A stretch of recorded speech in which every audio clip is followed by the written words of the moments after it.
your eyes if you dare, and let him tell you about the nights the folk whispered my name. It wasn't just any fog, mind you. I've lived in the old mill house by the Blackwood Marsh my whole life, seen mists rolling thick as wool, smelled the damp earth and the river's chill. But this was different. It started subtly, as sin Gretendril creeping from the marsh, slithering across the overgrown garden like a phantom snake. I was reading by the fire, the old clock ticking a steady rhythm against the silence, when I noticed it. The glass of the window began to cloud, not with condensation, but with a swirling opaque gray. I leaned closer, peering into the growing darkness. The air outside was still, eerily so. Not a rustle of leaves, not a chirp of a cricket. Just the soft, almost imperceptible hum of the folk. Then I heard it. A whisper, carried on the silent air. A sound that seemed to vibrate in the very bones of my skull. It was my name. Elena. It breathed, a sibilant, chilling sound. I froze, heart hammering against my ribs. Wustere. I whispered, my voice barely audible. The fire crackled, casting dancing shadows that seemed to writhe and twist in the growing darkness. The whisper came again, closer this time, and clearer. Elena, come to the marsh. Fear, cold and sharp, pierced through him. I knie I schuldbarricade the doors, through the curtains, hide beneath the heavy oak table. But a strange compulsion, a dark curiosity, took hold. I felt drawn to the window, to the swirling gray that pressed against the glass. I rose, my legs trembling, and walked to the window. The fog was thick now, a solid wall of gray. I could see nothing, not the garden, not the trees, not even the faint glow of the moon. Only the swirling, impenetrable gray. I placed my hand on the cold glass, and the whisper came again, right against the pane, as if the fog itself were speaking. Elena, te wait for you. They? Who were they? What waited for me in the marsh? A sudden, sharp knock echo trug the house, sending a jolt of terror through me. It wasn't at the door, but at the window, a frantic, desperate rapping. I jumped back, my breath catching in my throat. The rapping continued, louder now, more insistent. I peered into the fog, straining to see, and then I saw them. Faces. Pale, gaunt faces, pressed against the glass, their eyes wide and pleading. They were distorted, blurred by the fog, but their expressions were clear. Terror, desperation, a silent scream for help. Eleanor, they're trapped. Help them. The whisper hissed, its voice now a chorus of rasping breaths. I couldn't move. I was paralyzed by fear, by the sight of those desperate faces in the fog. But the rapping grew louder, more frantic, and the whispers turned into a chorus of pleading cries. Help us, Eleanor. Please, they're taking us. To shake with the force of the rapping, I felt a crack appear, a thin spiderweb line spreading across the pane. I knew I had to do something. I couldn't ignore their cries. But what could I do? The marsh was a treacherous place, full of hidden pools and treacherous currents.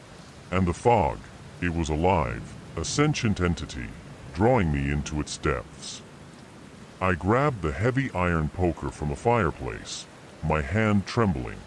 I took a deep breath, and with a surge of adrenaline, I smashed the window. The glass shattered, a shore of glittering shards. The fog surged inward, a cold, damp wave that engulfed me. I screamed, my voice lost in the swirling gray. The faces were gone, replaced by the swirling, featureless fog. The whispers were louder now, a cacophony of voices, all calling my name, all pleading for help. I stumbled forward, blindly, into the fog, the iron poker clutched in my hand. I could feel the damp earth beneath my feet, the gnarled roots of the ancient trees that lined the marsh.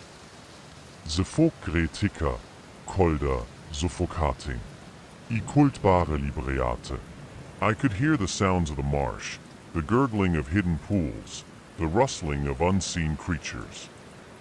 Then I saw them.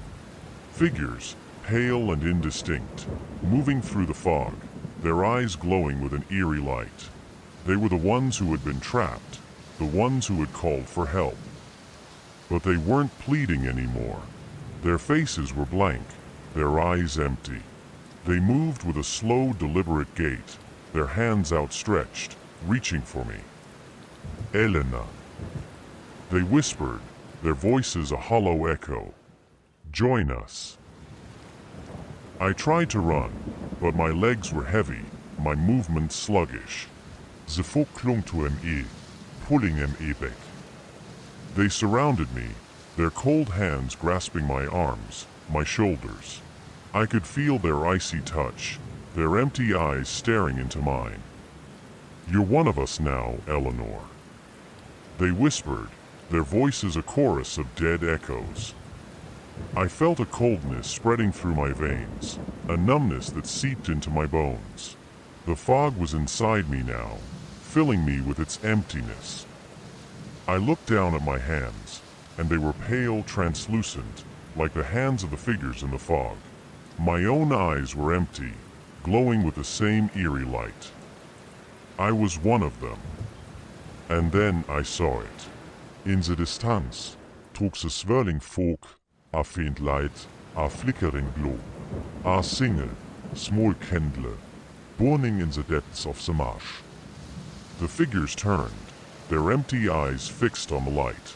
They began to move, slowly, deliberately, towards it. I followed them, my feet moving as if guided by an unseen force. Wie Walke trug the folk, deeper and deeper into the marsh, towards the flickering light. We arrived at a small, dilapidated shack, its windows boarded up, its door hanging open. The candle flickered inside, casting long, dancing shadows. The figures stopped, their empty eyes fixed on the shack. They turned to me, their voices a hollow echo. They whispered. They're waiting. I stepped into the shack, the candle casting a dim light on the dusty floor.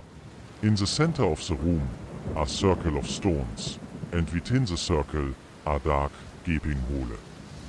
A voice, deep and resonant, echoed from the hole. Welcome, Elena. I looked down into the hole, and I saw nothing. Just darkness, an endless, bottomless darkness. The voice spoke again. They've brought you to me, Eleanor. Now, you belong to the marsh. I felt a pull, a powerful force drawing me towards the hole. I leaned forward, my body trembling, my mind blank.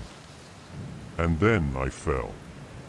I fell into the darkness, into the endless, bottomless darkness. I fell and fell and fell.